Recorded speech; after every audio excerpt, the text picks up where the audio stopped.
The Mystery of the Old Hotel in Prague. Part 1.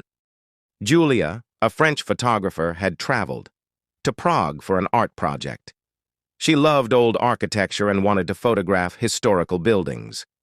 When she arrived at her old hotel in the city center, she noticed that the atmosphere was a bit strange.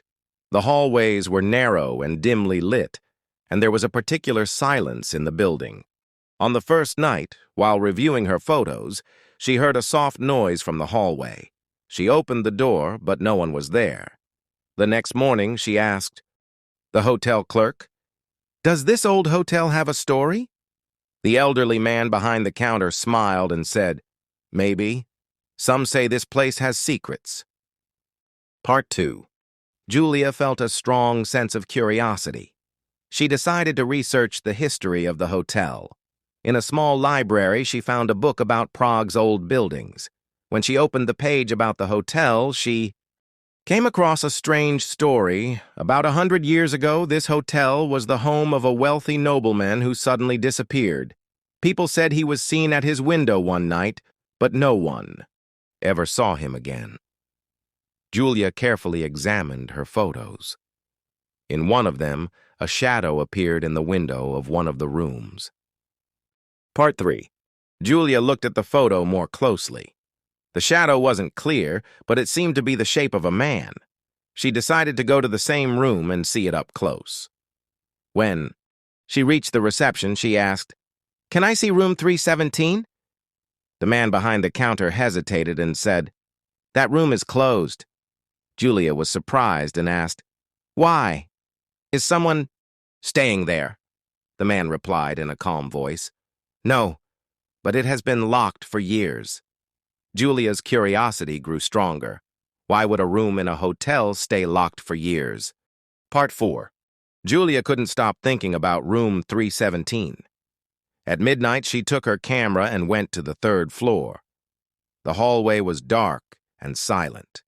When she reached the door, she saw the number 317. She placed her hand on the doorknob, but it was locked. At that moment, she heard a faint sound from inside the room. Her heart beat faster. She listened carefully. It sounded like someone was walking inside, but that was impossible. Wasn't this room locked for years? Julia quickly walked away and returned to her room. Part 5.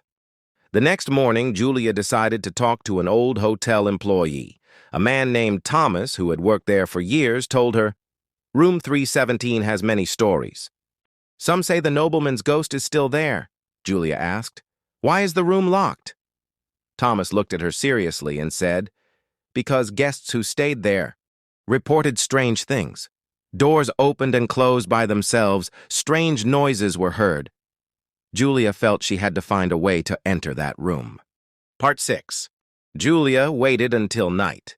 When everyone was asleep, she tried to unlock the door with a hairpin. After a few minutes, the lock clicked open. Her heart beat faster. The room was dark and covered in dust. Julia turned on her flashlight and prepared her camera. Suddenly, the door closed behind her. She turned around, but no one was there.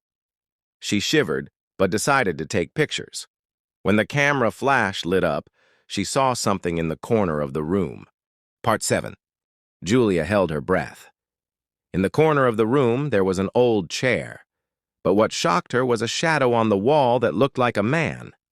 She quickly took a few more pictures and stepped back toward the door. Suddenly, she heard a soft voice. "Why are you here?" Julia screamed, but when she turned around, no one was there. She opened the door and ran out. Back in her room, she checked her photos. In one of them, a man wearing an old-fashioned coat was visible. Part 8. End. The next morning, Julia talked to Thomas and showed him the photos. Thomas's eyes widened. He pointed at one of the pictures and said, "That's the nobleman. These photos prove he is still here." Julia decided to publish the story. Her photos were printed in a famous magazine, and people from around the world came to see the hotel. Room 317 remained locked, but Julia knew she had uncovered its secret. The end.